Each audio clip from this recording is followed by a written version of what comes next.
Y ahí ya estamos grabando. Hola, doctor, ¿cómo le va? ¿Cómo te va? ¿Cómo andas, Andrés? ¿Qué tal, Lucas? ¿Cómo estás? Estamos un poquito lejos el día de hoy, pero muy felices siempre. Sí, sí, sí, es verdad. Acá estamos con el doctor Andrés Vega, que nos habla desde allá, desde México. Un poco como para presentarlo, él es médico cirujano de la Facultad de Medicina de la UNAM, investigador en neurociencias cognitivas, tiene una mención honorífica de la Secretaría de Salud Federal por su trabajo en conductas motivadas y adicciones en la UNAM. Es egresado del programa de neurociencia de la Universidad Iberoamericana y tiene estudios especializados en psicoterapia cognitiva conductual y psicoanálisis y rehabilitación neuropsicológica. Y todo esto con la edad de 25 años, ¿era? ¿Puede ser? Sí. Sí, Así sí, sí. que, sí, impresionante, la verdad, una bendición realmente de Dios. Bueno, como para empezar a hacerte las preguntas, la idea de este video era un poco ver qué relaciones se pueden establecer entre las neurociencias y la filosofía, ¿no? Así que bueno, la primera pregunta sería, ¿qué relación justamente puede establecer la filosofía y las neurociencias para vos? ¿Qué pensás, cómo pensás que se podrían relacionar? ¿Desde Bueno, qué ámbito? realmente, como cualquier otro tipo de manifestación propia del humano, hay que considerar que las neurociencias y la filosofía, a final de cuentas, son discursos mediante los cuales tratamos de entender no solamente al universo que nos rodea, sino a nosotros mismos y la relación que tenemos con este. De tal manera que puede que no forzosamente sean contrarios o complementarios, simplemente es pues como la parábola de los ancianos que eran ciegos y que tocaban al elefante, ¿no? Sí, sí, sí, totalmente. Que a final de Este, cuentas lo que hace es que nos ayuda a tener una mejor comprensión global del universo que nos rodea y de nosotros mismos. Así que creo que es importante conocer a cierto punto de ambas y de todas las disciplinas que podamos. claro, totalmente. Bueno, y la segunda pregunta es, ¿qué dicen las neurociencias actuales con respecto a la libertad? ¿Estamos totalmente determinados o somos realmente libres o somos totalmente indeterminados y libres y como que podemos hacer todo? No. ¿Cuál sería la posición de las neurociencias en ese sentido?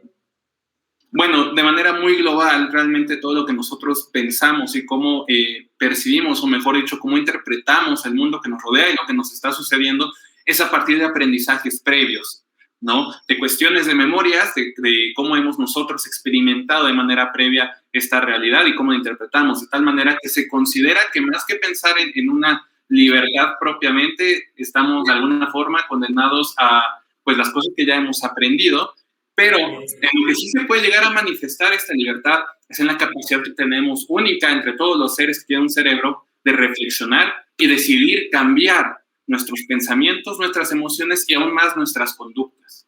Claro, claro, como que de alguna manera vamos incorporando lo que vamos aprendiendo y vamos construyendo lo que somos, ¿no?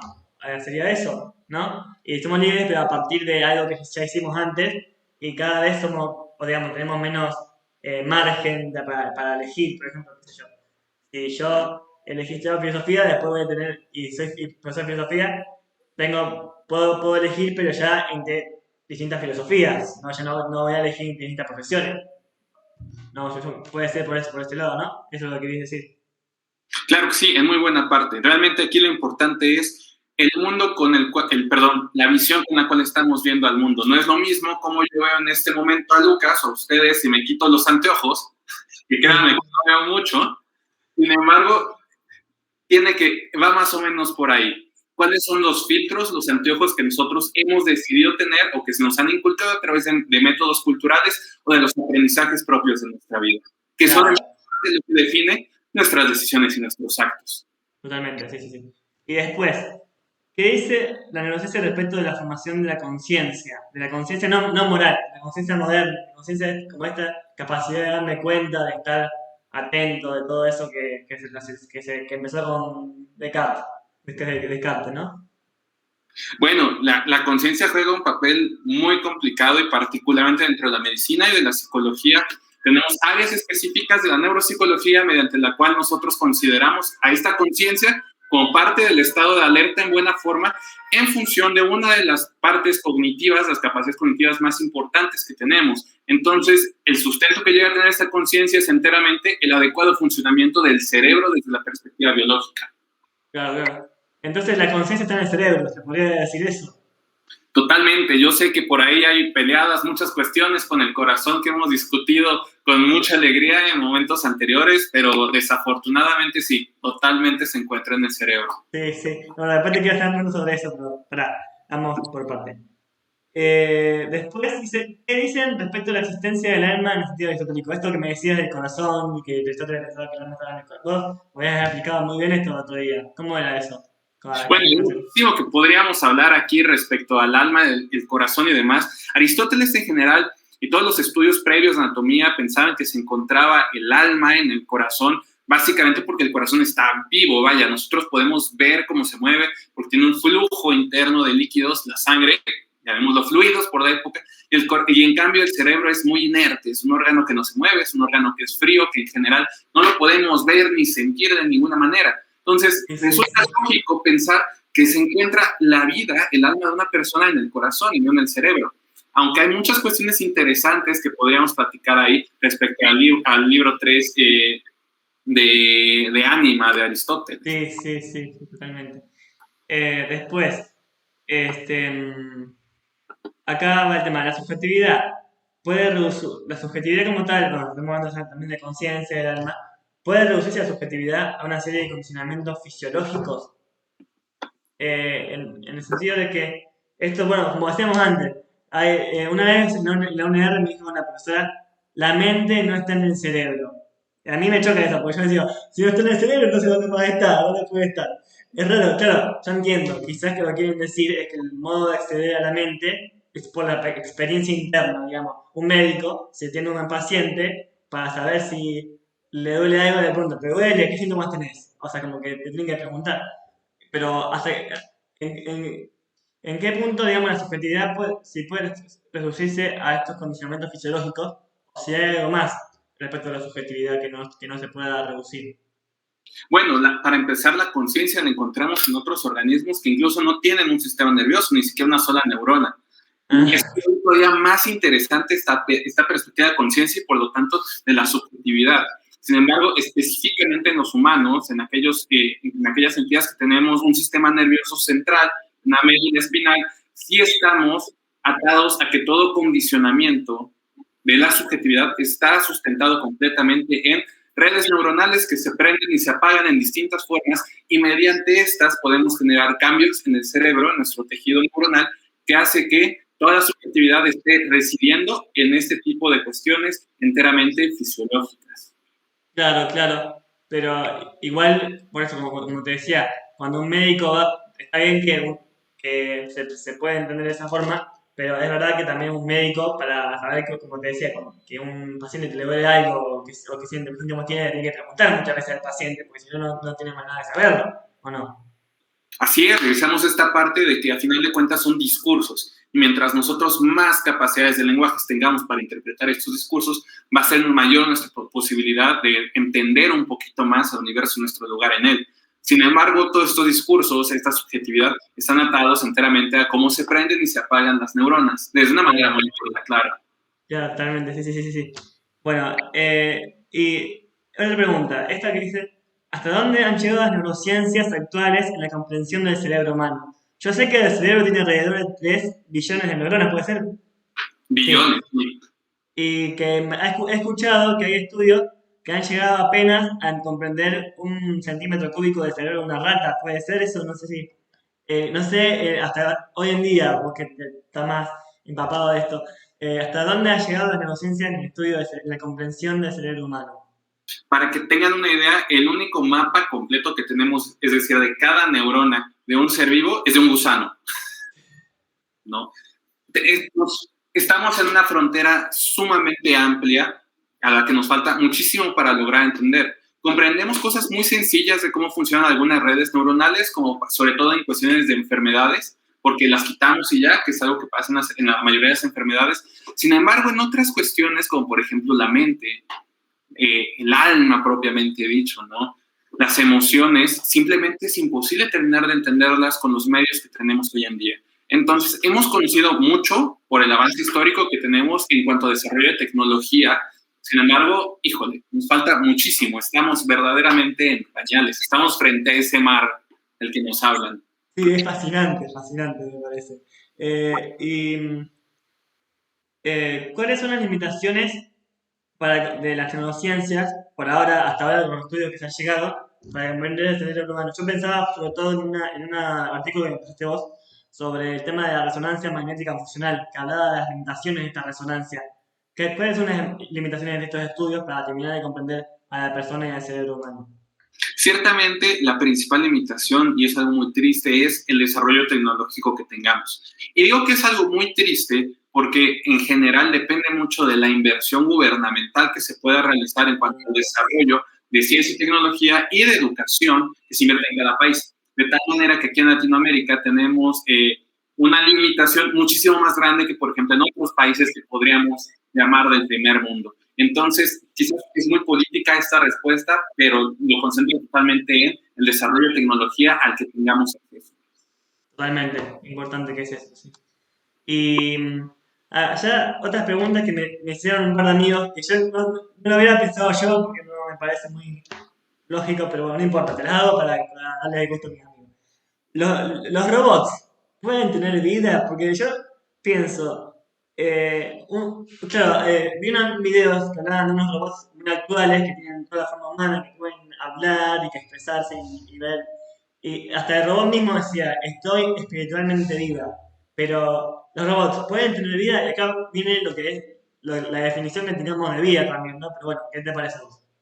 Y le diste al clavo, justamente depende enteramente de la definición que nosotros tengamos de vida. Por ejemplo, tener un alma, un pensamiento independiente, desde una perspectiva muy subjetiva, hasta hoy en día la tecnología no alcanza a desarrollar algo por el estilo. Sin embargo, existen otras perspectivas, por ejemplo, en la cual dejamos de construir un robot de metal o de plástico, pero construimos a partir de células vivas clonadas, en el que quizás no podamos desarrollar ningún tipo de inteligencia o sistema nervioso, quizás que se pueda relacionar, pero si tenemos un andamio de células vivas, podríamos estar hablando de un robot que se encuentra vivo, aunque no forzosamente consciente y muy lejano a tener un alma. Entonces, ahí depende nuestra definición de vida.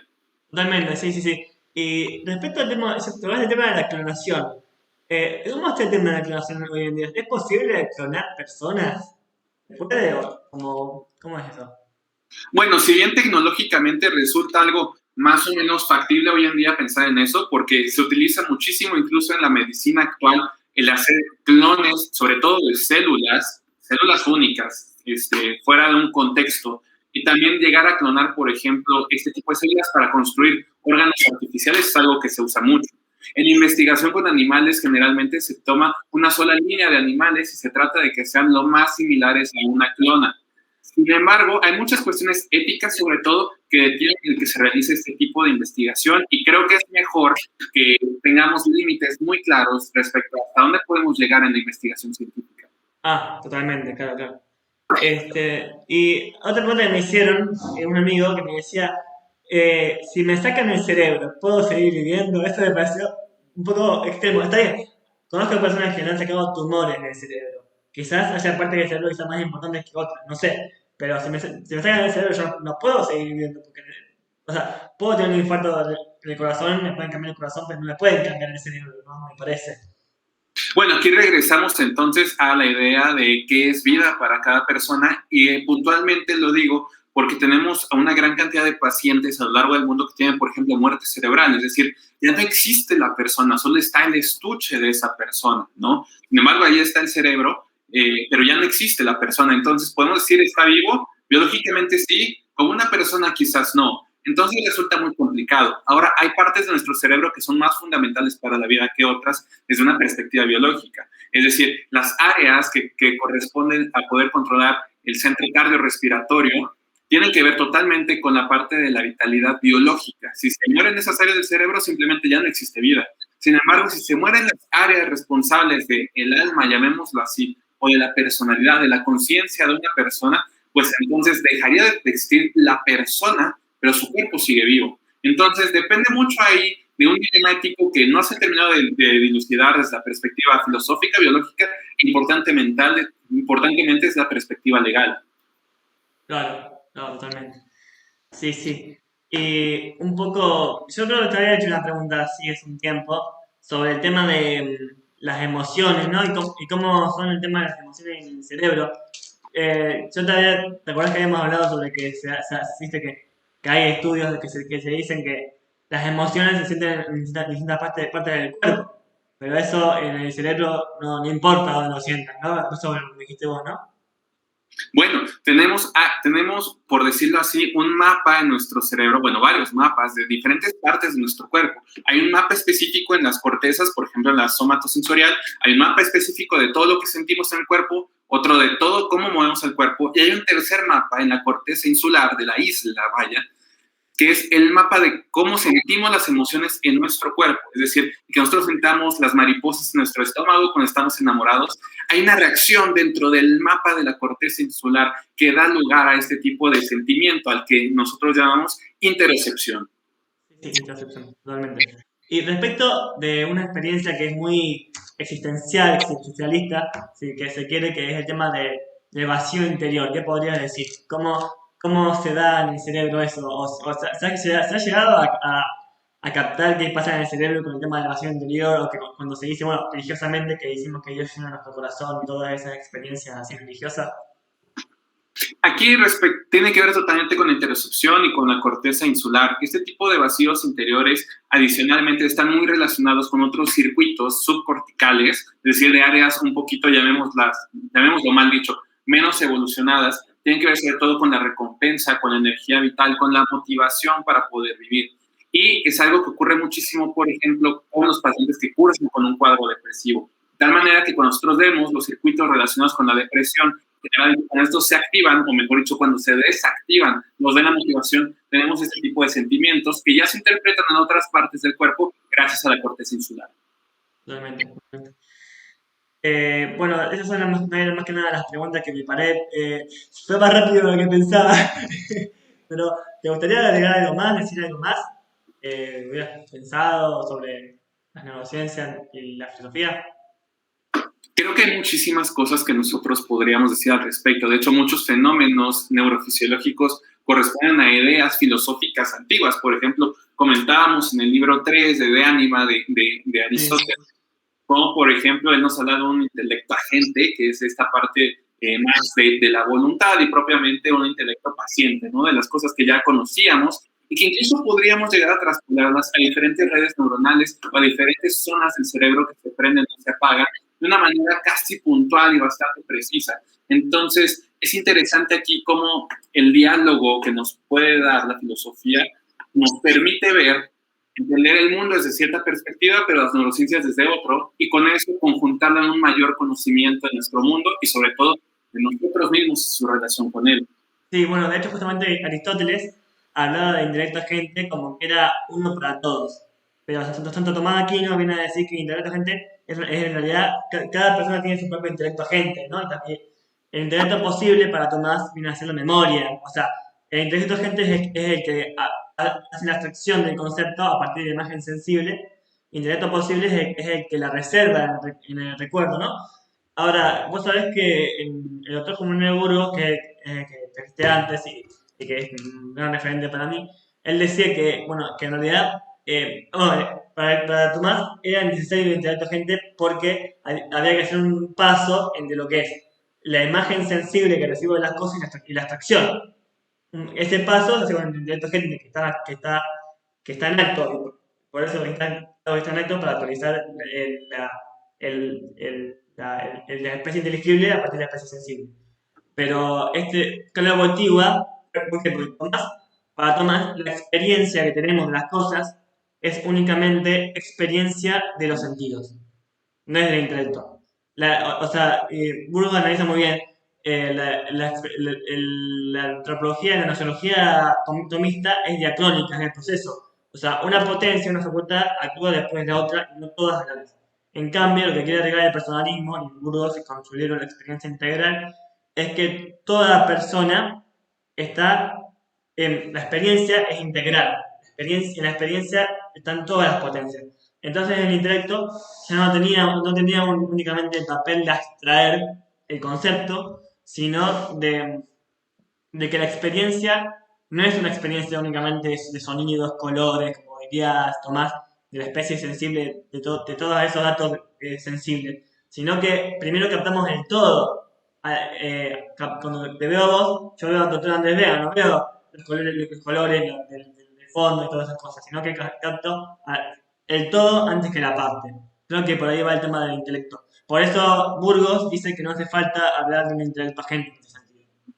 Sí, y es muy interesante porque el cerebro tiene áreas específicas y procesos muy particulares mediante los cuales hace eso, que justamente se determina como un escotoma. Es decir, nosotros estamos captando todas las partes, la unión de ellas, sin embargo, el cerebro decide únicamente irse a fijar su atención, su foco de atención en aquellas que o nos permiten la supervivencia o nos producen placer. Y es muy interesante cómo el cerebro está programado para estas dos áreas únicamente, bueno, de manera principal, y cómo justamente resulta entonces en un desarrollo evolutivo mediante el cual podemos sobrevivir y obtener más placer, hacer todo este proceso entre estos dos intelectos, por así decirlo, que terminan conjuntándose en uno solo realmente, uno que suma todas las partes, y aquí podríamos hablar de una cuestión más gestalt.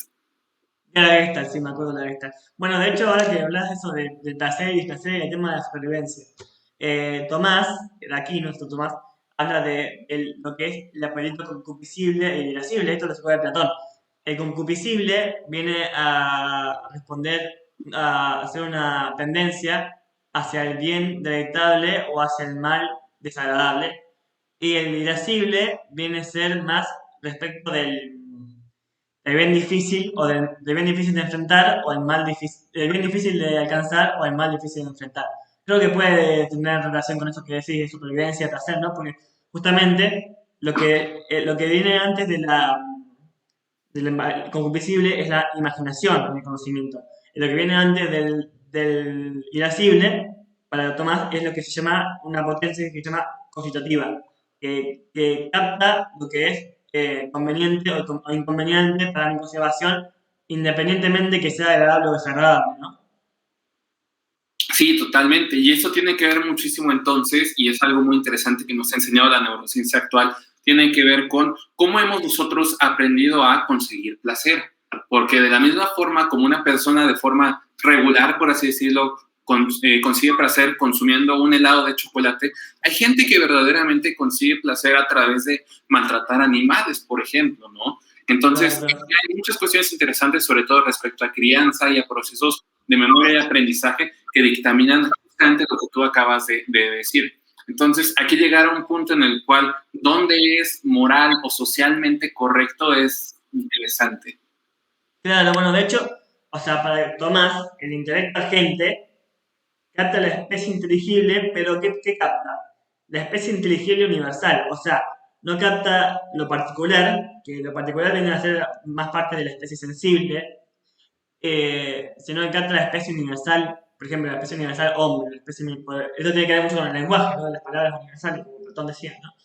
Y la cogitativa viene a ser, en los animales se llama estimativa, ¿por qué? Porque es para partir del instinto, pero la cogitativa viene a ser como una consideración de las intenciones, o sea, que si son convenientes, si algo es conveniente o inconveniente, pero ya hay algo de discurso de lo particular en la cosa cogitativa, ¿no? Como, como digamos, a partir de experiencias pasadas se forma la cogitativa. O sea, la experiencia directa para Tomás es lo agradable o desagradable. Pero ¿cómo sé que algo es conveniente independientemente de que sea agradable o desagradable? A partir de la cogitativa que se forma por las experiencias pasadas. Sí, no, es muy interesante la verdad cómo aquí llegan a conjuntarse nuestros conocimientos de la neurociencia actual con algo que ya sabíamos, de alguna forma, llamémoslo así, empírico a través de la filosofía o el pensamiento racional, pero que finalmente es el cerebro replicándose a sí mismo. Claro, claro, totalmente, sí, sí, sí. Y otro tema el tema de la empatía. Acá tengo una filósofa que se llama Elie Stein, Santa Elie Stein, que habla de la empatía, es un trabajo bastante lindo. Yo había escuchado algo sobre las neuronas espejo, puede ser, ¿cómo es el tema de la empatía en las neurociencias? Bueno, hay dos personajes muy importantes aquí para hablar de empatía. Número uno tenemos a Giacomo Rizzolatti, que es como el máximo representante de las neuronas espejo y esta parte de empatía, que hizo un trabajo en conjunto con con Ranulfo Romo, que es un neurocientífico mexicano, y que justamente hablaban de esta parte, cómo las neuronas espejo son fundamentales para sobrevivir en especies, sobre todo en una sociedad. Cuando nosotros vemos, sobre todo, por ejemplo, un bebé recién nacido, ¿no? Tiene apenas un par de semanas, apenas un par de meses, y le sonreímos y él nos sonríe de regreso, no es que el bebé esté feliz, es que está imitando una conducta social mediante la cual se asegura formar un lazo y entonces sobrevivir. Pero de manera posterior sigue manteniéndose en menor medida la cantidad de neuronas espejo. Es una razón de por cual yo bostezo y tú también vas a bostezar. Sí, pasa. Entonces, generar este tipo de lazos sociales. Entonces, la empatía tiene que ver mucho con la supervivencia dentro de una comunidad. Y los seres humanos hemos logrado evolucionarla a términos muchísimo mayores. Claro, bueno, de hecho, Edith Stein, en el libro este que leí, ahora quiero tratar de acordarme de la idea importante. Dice que toma la teoría de la asociación, o sea, el hecho de que yo asocie algo que veo con una experiencia pasada que tuve yo, y la teoría de la imitación, que es lo que vos decís, o sea, esto de imitar, si alguien sonríe, yo sonrío, si yo bostezo por imitación, y dice que estas dos teorías, según ella, no terminan de probar la esencia de los actos de empatía. Para ella, si no entendí mal, me gustaría volver a leerlo, pero lo tenía que haber leído antes. Para ella, si no entendí mal, la empatía consiste en hacer propia la experiencia del otro.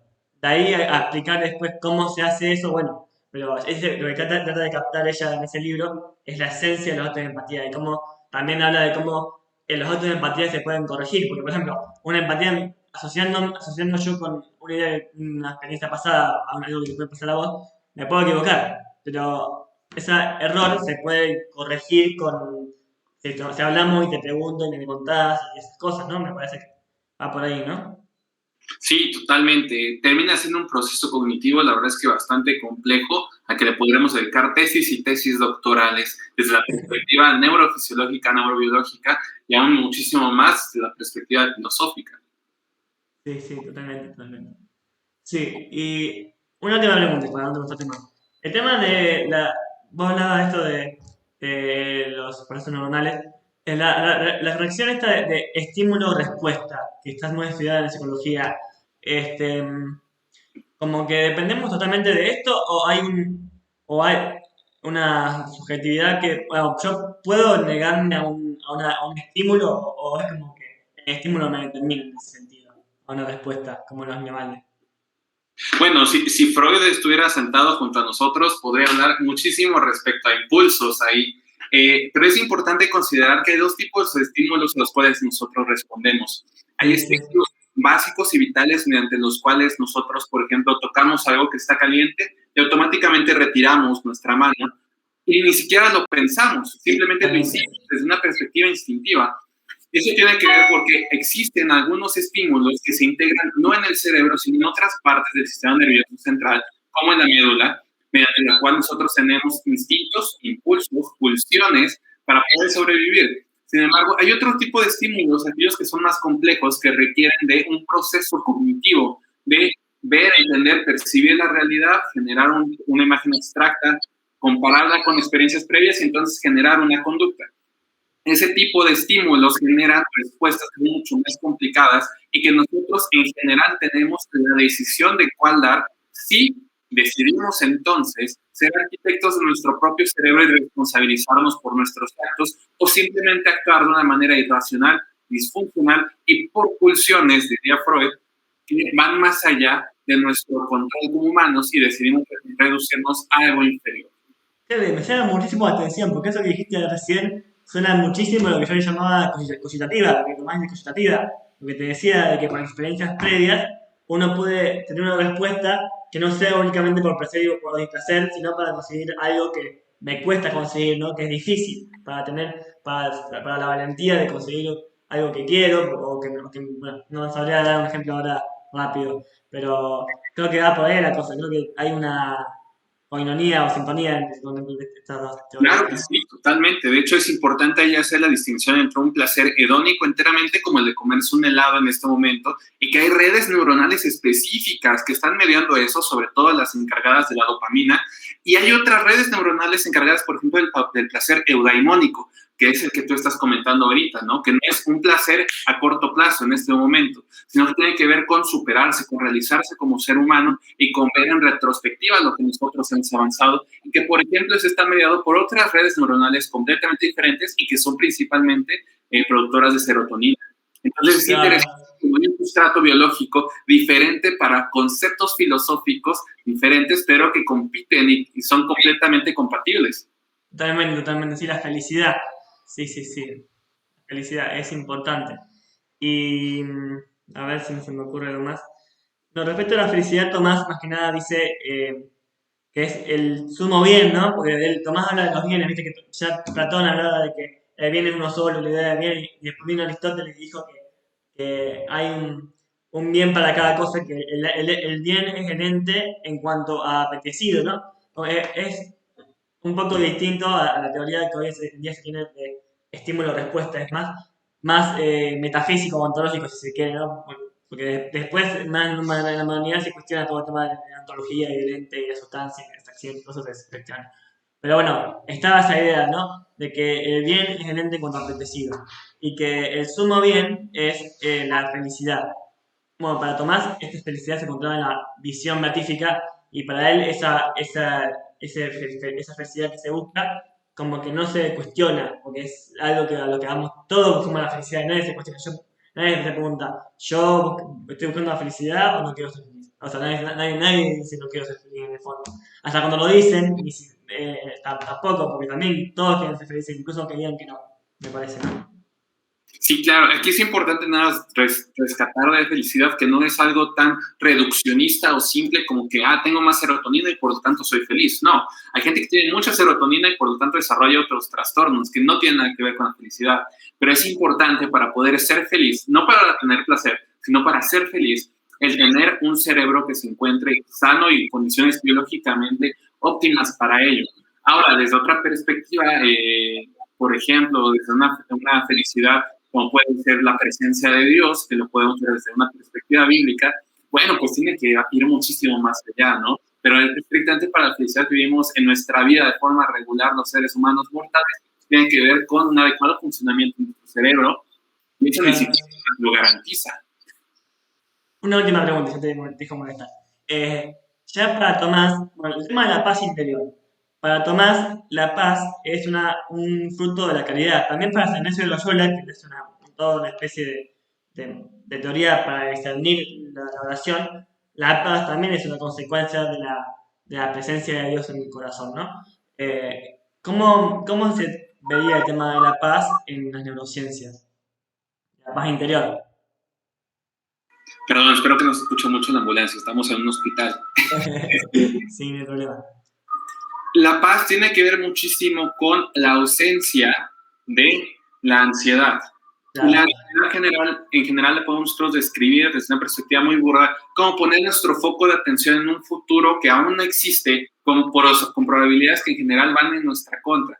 De tal manera que regresar nuestro foco de atención a este punto, al presente, que es donde en general encontramos, por ejemplo, la presencia de Dios desde distintas perspectivas, es lo que nos consigue tener mayor paz. Y para eso necesitamos eliminar dentro de lo más posible distorsiones cognitivas, es decir, los discursos inapropiados e ilógicos mediante los cuales interpretamos erróneamente la realidad. De tal manera, lo importante para conseguir paz entonces es tener una interpretación lo más lógica y funcional de la realidad.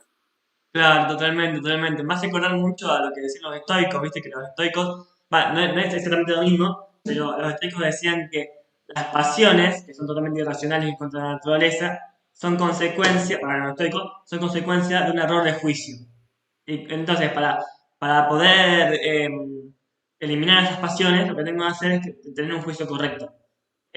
Por ejemplo, respecto de la muerte, no sé si Epicuro, no sé, Epicuro es Epicurio, pero después, no sé si era Epicuro o otro que hablaba de esto, que decía, les respeto por ejemplo el miedo a la muerte.